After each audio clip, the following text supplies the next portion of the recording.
क्यूएसटी clinic India का ही नहीं globally hair transplant का बेस्ट क्लिनिक है। यहाँ आपको मिलेंगे हेयर एंड स्किन प्रॉब्लम्स के बेस्ट सोल्यूशन। आज की वीडियो में हम आपको अपने एक ऐसे पेशेंट से मिलवाएंगे जो कि नॉर्वुड ग्रेड 4 बॉल्डनेस के चैलेंजेस फेस कर रहे हैं और उन्होंने अपने हेयर ट्रांसप्लांट के लिए क्यूएसटी क्लिनिक पर ट्रस्ट किया है। तो चलिए उनसे मिलते हैं और जानते हैं कि क्यूएसटी क्लिनिक के साथ पेशेंट का एक्सपीरियंस कैसा रहा।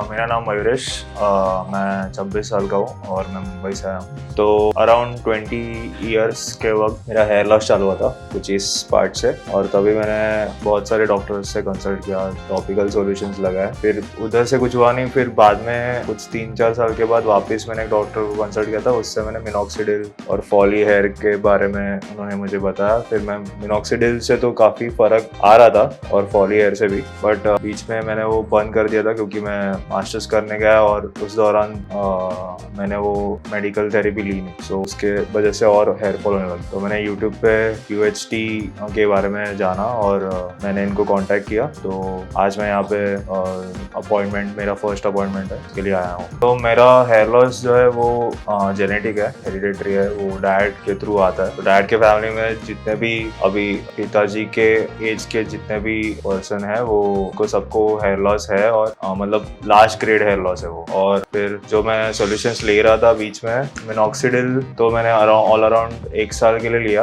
उससे काफ़ी हेल्प हुई थी मेरी, बट वही कि इसको बंद करने के बाद I was not able to gain that hair back again. And फिर यहाँ पे QHT में मैंने यूट्यूब पे देखा था, और हेयर ट्रांसप्लांट ही क्योंकि मेरे बहुत ज़्यादा बाल जा रहे थे, मतलब वी शेप में, सो बहुत हेयरलाइन पीछे जा रही थी।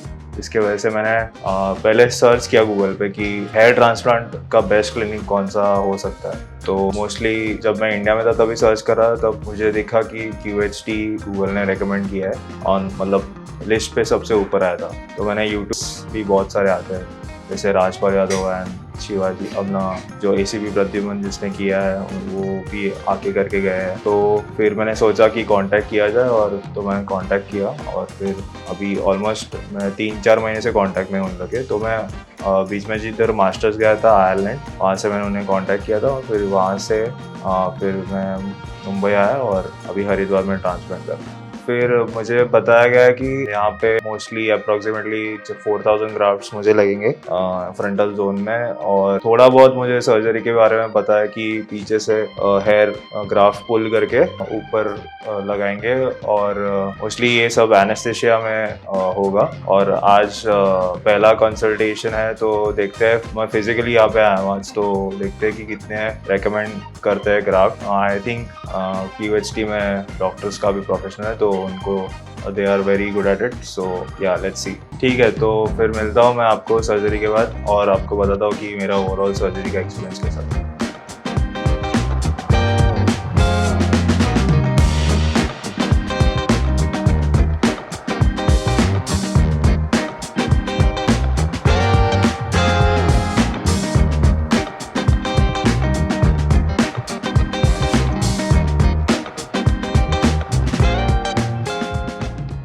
तो मेरी सर्जरी कंप्लीट हो चुकी है। कल मेरी सर्जरी स्टार्ट हुई जिसमें 1200 ग्राफ्ट्स लगे, और नेक्स्ट डे कुछ 2400, तो ओवरऑल 3600 ग्राफ्ट्स थे। और सर्जरी एकदम पेनलेस थी, सिर्फ एनेस्थेशिया के वक्त थोड़ा पेन होता है, बट दैट इज़ बेरेबल। और सर्जरी में तो कुछ सच पेन नहीं हुआ, डॉक्टर सब सपोर्टिव थे, जो भी स्टाफ था सब सपोर्टिव थे। एक्सट्रैक्शन एंड प्लांटेशन तो बहुत सही लगा मुझे। और उसके बाद थोड़ा सा मुझे राइट साइड में थोड़ा पेन हुआ, बट वो डॉक्टर्स ने फिर हैंडल करके इंजेक्शन देके वो चला गया पेन भी। सच कुछ ज़्यादा पेन नहीं था। उसके बाद फिर सर्जरी खत्म होने के बाद मुझे बिठाया गया, और फिर मुझे इंस्ट्रक्शंस दिए गए कि क्या करना है, क्या खाना है, क्या डाइट रखना है, और क्या गोलियाँ जो खानी है वो मेडिसिन। और in between the surgery also, मतलब एक ब्रेक लेके मुझे रिफ्रेशमेंट्स दी गई थी, एक बनाना एंड फ्रूटी के साथ। और अभी पोस्ट सर्जरी के बाद मेडिसिन होता है, फिर कैसे सोना है 5 दिन तक, और वो सब बताया। अपना हेड स्ट्रेट रख के सोना है, फिर बाहर जाते हो तो कैप पहन के जाना है, और रात को भी कैप उतार के ही सोना है। दिन में 2 बार ऑइंटमेंट लगाना है पीछे मॉर्निंग एंड इवनिंग, एंड फिर स्प्रे भी करना है 2 घंटे में बार बार, और बस दैट्स इट। ओवरऑल एक्सपीरियंस तो बहुत सही था। सो आप देख सकते हैं कैसे मेरे 3600 ग्राफ्ट्स इम्प्लांट हुए हैं, और मैं ज़रूर अपने दोस्तों को रेकमेंड करूँगा जो हेयर लॉस से गुजर रहे हैं। और थोड़ी स्वेलिंग हुई है मुझे, बट वो बैंडेड से स्टॉप की गई थी बीच में, तो एज सच ज़्यादा स्वेलिंग नहीं है, बट जो भी है वो उतर जाएगी 2-3 दिन के बाद। फिर मैं मिलता हूँ अपने सर्जरी के रिजल्ट्स के बाद अपने नेक्स्ट वीडियो में। Thank you QHT।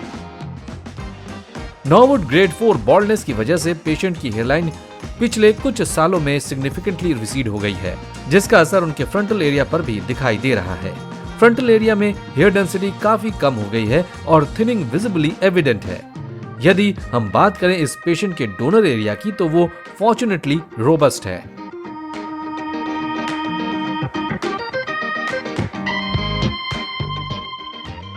Custom shape hairline design करना एक मेटिकुलस प्रोसेस है, जो कि आर्टिस्ट्री और साइंटिफिक प्रिसीजन का परफेक्ट ब्लेंड है।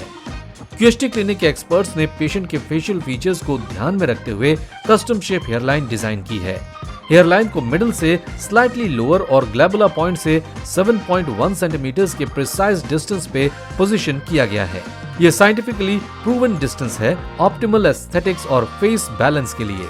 QHT क्लिनिक के एक्सपर्ट्स ने इस सर्जरी के लिए एडवांस्ड टेक्निक्स और टूल्स का यूज किया है, जैसे कि सावा इम्प्लांटर SAVA सावा इम्प्लांटर, जो कि ग्राफ्ट्स को इम्प्लांट करने में मदद करता है और उनकी सर्वाइवल रेट को बढ़ाता है।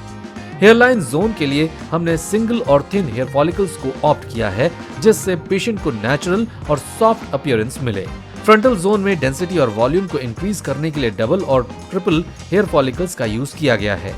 इस सर्जरी में टोटल 3600 ग्राफ्ट्स इम्प्लांट किए गए हैं, जिन्हें पेशेंट के सेफ डोनर एरिया से मेटिकुलसली एक्सट्रैक्ट किया गया है। हेयर फॉलिकल्स को प्रिसाइज डेप्थ में इम्प्लांट करने के लिए एडवांस लेयरिंग टेक्निक का यूज किया गया है। तो दोस्तों, आपने देखा कैसे QHT क्लिनिक के एक्सपर्ट्स ने नॉर्वुड ग्रेड 4 बॉल्डनेस वाले पेशेंट के लिए कस्टम हेयरलाइन डिजाइन की और एडवांस्ड सर्जिकल टेक्निक्स का यूज करके उनकी लाइफ ट्रांसफॉर्म कर दी। और अपनी इन्हीं एक्सपर्टीज के लिए QHT क्लिनिक जाना जाता है। अगर आपको ये वीडियो इन्फॉर्मेटिव लगा हो तो वीडियो लाइक करें, शेयर करें और हमारे चैनल को सब्सक्राइब जरूर करें। और अगर आपका कोई भी क्वेश्चन हो या फ्री कंसल्टेशन की जरूरत हो तो हमसे कांटेक्ट करें। धन्यवाद और मिलते हैं अगले वीडियो में।